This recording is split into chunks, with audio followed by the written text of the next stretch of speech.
Guys, what's happening? It's Mike at Mike's Little Dragon Channel, and I wanted to take some time out and talk about Escape number 2 from Rick Remender and Daniel Acuna. This is the issue that just came out this week, and I literally just finished reading it, and I enjoyed it so much that I wanted to go ahead and speak on it before I got to anything else. It's an image book, and I feel like it's kind of flying under the radar, but I feel like it needs to be talked about more than it is. The gist of it is, um, it's essentially a World War II book, although it has, although it is set in a different countries, and the armies have different names, and the characters are animals. For all intents and purposes, it's a war book. This is chapter 2. So what the gist of it is the evil army has like this type of super weapon, this sort of huge type cannon deal or whatever. And a group of pilots, or it's kind of like Star Wars. A small group of pilots went flying in there, and they were going to detonate this bomb, and it was going to make the big weapon, make the big gun become available to be taken out, but they ended up getting shot down. So they have one guy survive, and he is the main character of this book, and he has crashed behind enemy lines. He's all banged up, has no backup, no weapons really, but he's got the bomb, the C4, the explosives or whatever it is that he has to get to blow up that type of gun, so that the military can come in and blow everything up, and the good guys can save the day or whatever. But this issue here features the main character, and it kind of gives us a look at his personal life, his backstory, his home life, and what led up to him joining this mission and enlisting. And he's crashed behind enemy lines, like I said, and he's got the C4, a couple blocks of C4 right here, and he's got the map. He has to get to the cannon right here, blow the cannon up. Good guys can get in and win. So he pulls this picture out right here, and this is a picture of his wife. And as he's looking at it, he said, "There's only one soul in this world who'll give a rat's ass you ever drew breath." And so then this is where it starts into the flashback. 2 years earlier, he is basically flying this crop duster type plane, and he is giving rides. Like I said, this is very much, this was, if this was in our time, this would be, back when you could seeing planes fly was very much a novelty, and people would pay to see these planes fly. Nowadays, we see planes flying all over the place, but he was offering these aerial tours for a small amount of money. And at that time, his future wife is basically campaigning for a guy named Donovan, and she is like promoting this guy, telling people to get involved, that Walter Donovan needs to be elected, this, that, and the third. And he confronts her and says, "Hey, I'm over here trying to run airplane tours, and you're talking about the war and campaigning, and you're bumming everybody to fuck out." And so she and him, they kind of have like words or whatever, nothing really intense nothing really intense, nothing angry or whatever. She's just calling him out, saying, "How come you don't do anything? Who are you to just sit back and watch the world, spin and not do anything to help out?" And he says, "Hey, look, I've got to work for a living. The world's going to go on with or without me. It's none of my business, yada, yada, yada." And so, of course, they end up going out on a date, and they talk a little bit here, and they go out on a date and have a good time. And as you see, they hit it off, and then things progress. They end up getting married, and then he finds out that he's going to be a father. When he finds out that he's going to become a father, he realizes he needs something that's more reliable than just flying an airplane, just airplane tours. So, sells his plane, takes a job with her dad, and of course, the bills start piling up, and she's got a child on the way, and the home life is not very happy. Of course, money's always an issue in relationships, and then they have a baby on the way, so things get a little tense. And then, she's got his job with her father, and he misses being up in the air. So they go out on date night they go to the movies. And as they're sitting there watching the movies, this is from a time period when they had news features at the front of the movies. And here in the news features, they're talking about the war is starting to get closer, and how the atrocities of war are, they're being broadcast. They show the bad guys, the evil army right here, what they call the bats.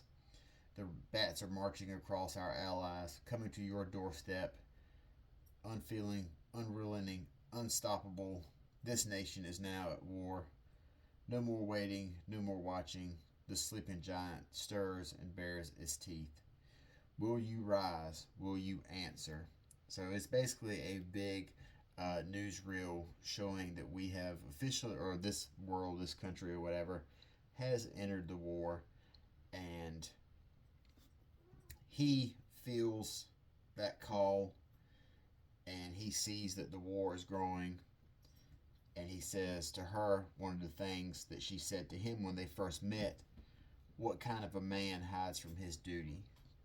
So he feels that it's his duty to enlist into the military. And you see right here, because she's expecting, and he thinks, he says, she didn't say the words, didn't need to. I saw the goodbye in her eyes. If no one plants a seed today, there'll be no trees tomorrow. Protecting what you plant means pulling the weeds. Clock's ticking, one target left. I get the charge on the Titan. She goes quiet, and then the big one drops. War's over in a hot flash. I've got 6 bullets, 1 detonator, 1 promise. Nothing between me and that cannon except every soldier in this damn city. So this book, it is, like I said, even though it features animals, it's very relatable. The characters,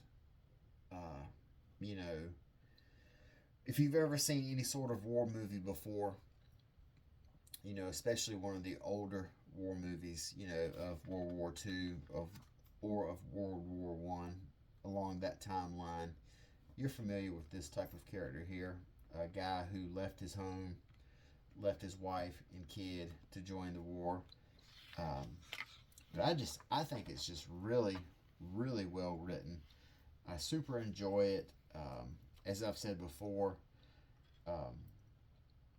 you wouldn't think that substituting animal type people in here instead of human characters would have that much of a effect on the book, but it really does. To me, it makes it seem, like a little bit more impactful.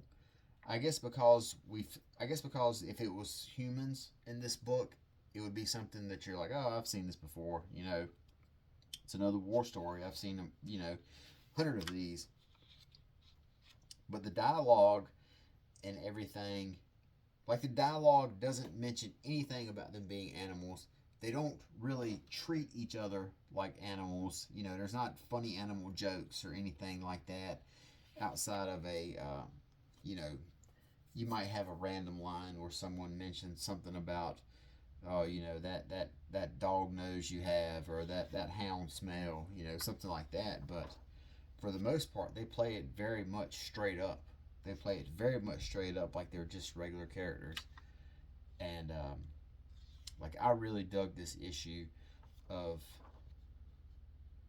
this guy being very standoffish and not wanting to get involved with you know, politics, the war, etc., etc., and all that changes once he meets his special someone and realizes that, you know, the war has, you know, they always say that you don't have to get in that, you know, if you don't like politics, that's okay, because politics will like you.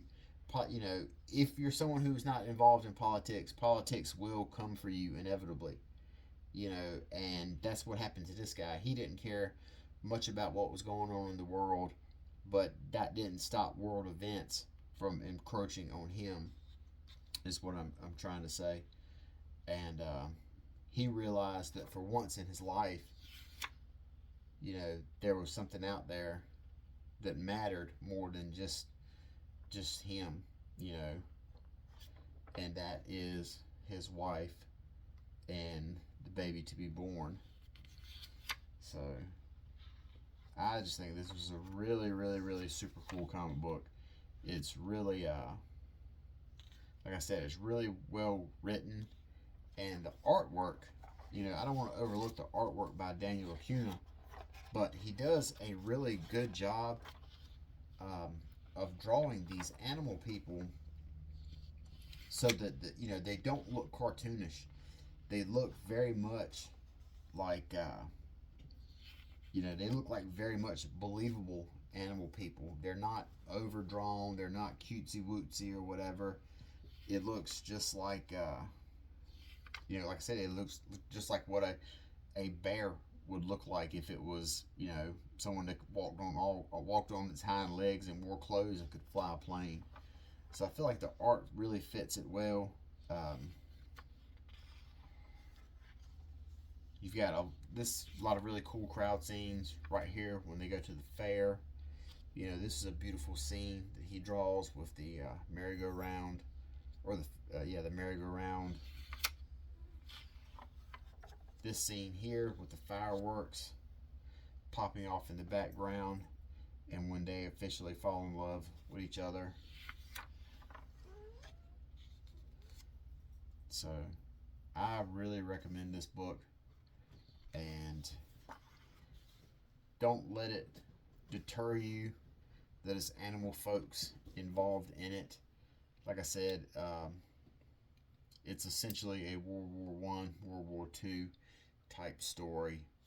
Man behind enemy lines, you know, basically fighting for survival to stop the big weapon, you know, to stop the evil army.